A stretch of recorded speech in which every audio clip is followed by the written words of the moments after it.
tackling tough topics to help you think reasonably about life's most important issues. This is Thinker Sensitive. You're listening to Thinker Sensitive. This is Chad Graham. I'm here with my co-host, Ben Crenshaw. Ben, thanks for being with us tonight. Good to be here, Chad. All right, Ben, we've been looking at different arguments for and against recreational marijuana use for Christians, and we've looked at 4 or 5 different arguments at this point. We wanted to create a special episode that deals with a design argument. Why don't you lay that out for us? Yeah, so what I'm going to say here is that I'm going to make an argument against the recreational use of marijuana from an argument from human biology or design. Okay. Now, I want to make it clear up front that I do think that there are limited and good uses of medicinal marijuana because the person can take in those sources of marijuana in a different way than smoking it. So this argument is only for those who are smoking a joint. Okay. So the argument goes like this. Or a bowl from a bong. Yeah, or exactly. Any smoke inhalation. Exactly. Right? Okay. Any kind of smoke inhalation. Now, we talked earlier about the argument or the analogy from alcohol. Now, the difference here is that your body is able to naturally process alcohol through the liver, and it can do so much of that without you becoming drunk or losing control or intoxication or anything like that, or damaging yourself. Yeah. Your liver can handle so much of it. Now, the analogy between alcohol and marijuana breaks down at that point because the lungs cannot process smoke. They're just not made to. They're made to breathe oxygen and the combination of, I think it's oxygen and nitrogen, and there's some argon and something in there. So your lungs are made to take in that oxygen combination and extract from it what it needs. Smoke, whatever kind of smoke it may be, whether it's cigarette, marijuana, smoke from a fire, whatever, is not able to be processed by your lungs naturally. Right. So no matter how you do it, even if, say, you do it and you get high and it feels great, or you smoke a joint with low THC levels and you don't get intoxicated, either way, the smoke is damaging your body. And the temperature of the smoke, too, is also something that scars the lungs and damages the lungs. Exactly. Right? So any kind of analogy between smoking and drinking breaks down completely at that point. It's a disanalogy. Now, the opponent or the critic will come back and they'll say this, you think you're so smart. Well, is that how they're going to start? Yeah, that's how they're going to start. Ben, you think you're so smart. That's right, because what they're going to say is they're going to say, well, there was this guy, an 18th century Scottish philosopher named David Hume, who said, well, you can't get an ought from an is, meaning you can't move from a descriptive state of affairs, the way things are, to a moral obligation, the way things ought to be, or what you ought to do. Okay. So this is known as the is-ought fallacy, or really the more technical term is Hume's naturalistic fallacy. Okay. So the fallacy is simply that. You can't go from a descriptive state of affairs, what is, to the way that something is, therefore it ought to be that way. Just because it is. Or it ought not to be that way. Just because it is. Just because it is. Got it. Now, Hume was right and he was wrong. Now, he was right depending upon, he was right or wrong depending upon what kind of is you mean. Okay. What kind of descriptive state of affairs you're talking about. Because not all ises are equal, as Bill Clinton would tell you. Ooh. Okay. All right. So with Hume... Democrats catching heat on the show. Okay. So with Hume, you've got... it works if you're talking about an historical is. Okay. So if you're talking about, say, like, in the history of the world, slavery has been the way of societies for millennium. Therefore, it ought to be that way. Okay, now that's a fallacy. Right. Just because it has been that way. It has been that way. Some societies, some places have practiced certain things, slavery or honor burnings or honor killings or whatever it may be, doesn't mean it ought to be that way. Yeah. So when you're dealing with an historical is, a statement of the way certain societies or peoples have ordered themselves and lived, then the fallacy holds because they could have lived differently and they should have. Yeah. Now, a historical is different from what I'll call a teleological is. Okay. So an argument Break that down. An argument from teleology just comes from fancy Greek telos, which means end or goal. And so it's an argument from design. What's the purpose for this thing? Now, design is all over our world. Everything that we come into contact with, everything we do as biological organisms functions out of design. And we know this. This is an intuitive argument.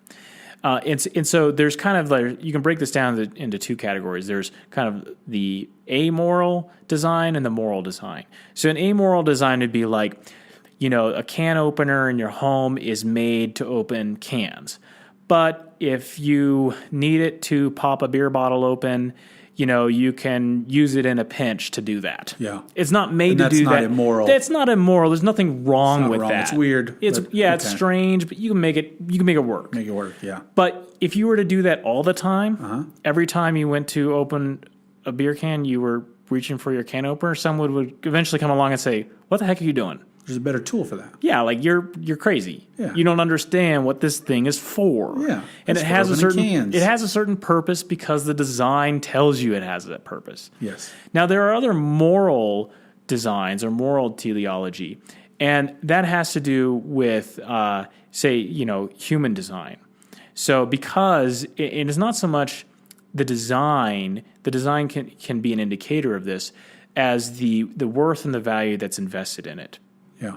So when it comes to the human body and how we're made to function, we know that we're supposed to do certain things and not other things. Based on the design. Based on the design, yeah. And if you use your body in the wrong way, then it's not just it's not something you shrug off. Yeah. We can actually say like it's wrong to do that. Yeah. And so, a common example within Christian circles might be something like sexual ethics.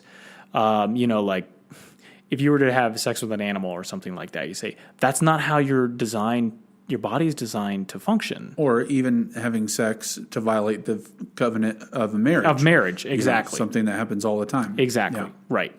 And so this is a moral It is a descriptive state of affairs, but because of the nature of the design and the designer behind it, which can be deduced from the design, there is a moral obligation involved.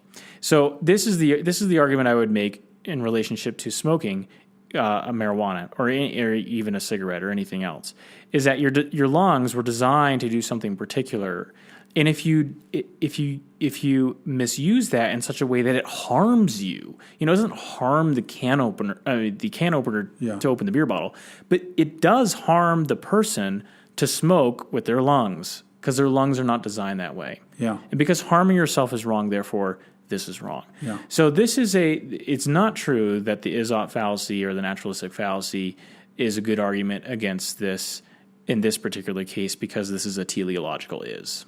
And I liked how you brought up earlier the value too, the difference, because if you use a can opener to cut a piece of paper, right? Sure, extremely inefficient. First of all, yeah, right, totally dumb. But in the course of that, over time, the can opener is going to break because it's not intended to be used that way, or you'll never cut a straight line. And it's a 98-cent piece from the dollar store. Who cares, right?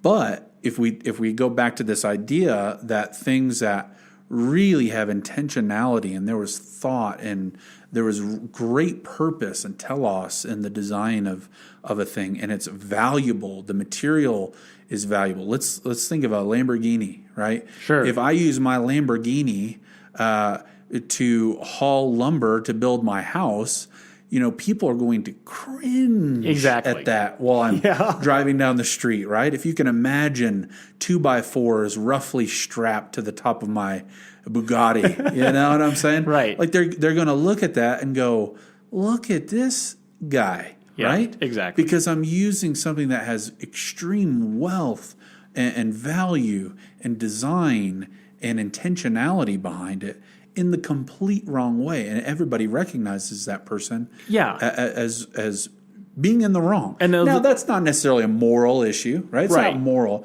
but you get that, how much more so is valuable is the human body. Yeah, and it may not be immoral, but it's a waste. It's a complete waste. It's a total waste, and cringeworthy Weird. And it also has the possibility of deception, self-deception. If you think something can be used in a way that it shouldn't be, and then you could deceive others as well. Yeah.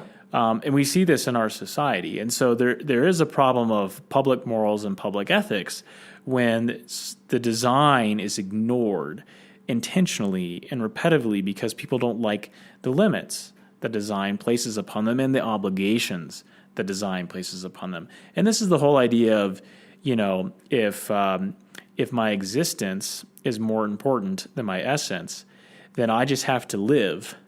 Yeah. I have to be. Yeah. And I can shape my essence, shape myself into whatever I want. Yeah. Whatever pleases me. Whatever pleases me. But the human nature is not putty or a wax nose to be twisted into whatever shape or size we want. It has a design on purpose that gives rise to limits and to moral obligations. Ben Crenshaw on the argument from design. Ben, thanks for making the argument and joining the show tonight. Thanks for having me on, Chad. This is Chad with Thinker Sensitive. Be sure to pick out a few of our other episodes on marijuana. Check out the episode on economics and marijuana. We talk about the black market. We talk about driving while high. We talk about all sorts of stuff there. Check out the Thinker Sensitive podcast on marijuana. This is Chad. Thanks for joining us.